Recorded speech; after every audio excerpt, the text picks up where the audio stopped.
Good morning! Welcome back to my channel. It's me again. So guys, for today's video ay back to tutorial muna tayo. So ang ituturo ko naman sa inyo ngayon ay kung paano mag-delete or remove ng videos from watch later ng isang pindot lang. In just one click guys, madidelete na yung video nyo na nakasave sa watch later, lalo na kung mahilig kayo manood ng movie at nilalagay nyo sa watch later and then gusto nyo i-delete ng isahan lang.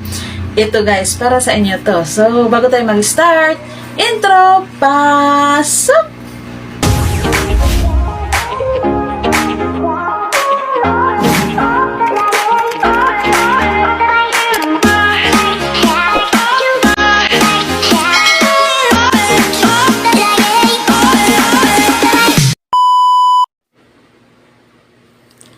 So guys, ito na, pupunta na tayo sa YouTube app. And then, click lang natin tong library. So, dito sa watch later guys, nakikita niyo dito merong videos na 67. Napanood ko na yan siya. So, i-click natin yan. So, ito, ayan. Napanood ko na yan. Yung tatlong dot sa gilid, pindot natin. Ayan save to playlist, remove from watch later, download video, share. So, para mabura siya guys, pipindutin natin itong remove from watch later. Ayan. Kaso, pag dito tayo dumaan, kailangang isa-isahin. So, kung mas gusto nyo ng mabilis, pupunta lang tayo dito sa taas, itong tatlong dot din. Ayan.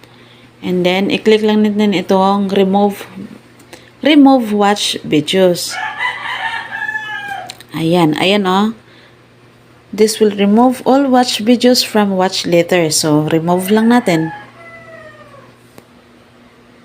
Ayan. Refresh lang. Iwan ko dito sa cellphone ko. Kailangang dalawang pindot. Pindutin natin ulit.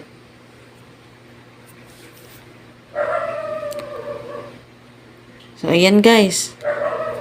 Napindot na guys. Wala na. O, diba? Isang pindutan lang. Tanggal lahat ng nasa watch later nyo. So, i-back lang natin. Ayan. So, ngayon, para ma-clear natin to, kailangan natin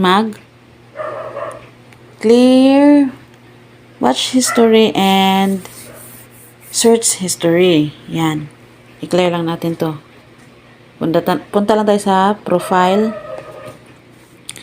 Sa pag-clear guys, kahit saan, pwede naman dito sa your channel, pwede din sa settings kasi parehas lang, labas din sa settings yan. History and privacy. Yan. And then clear watch history and search history. I-click lang. Yan. Back lang natin. Refresh lang. Ayan guys. Wala na. Clear na guys. Pati yung dito sa watch later. Diba? Paalala lang guys, dapat kapag gusto nyo burahin yung nasa watch later nyo, huwag muna kayo mag-clear ng watch at search history. Kasi pag inuna nyo yung mag-clear, hindi nyo na mabubura yung videos na galing sa watch later ng isahang pindot lang. Mabubura siya pero kailangan nyo pang isa-isahin, diba? Sobrang hassle. Kaya tandaan na, laging unahin pagbura itong nasa watch later. Okay? So, yun lang po guys. So guys, ganun lang po kadali mag-delete ng videos from watch later ng isang pindot lang.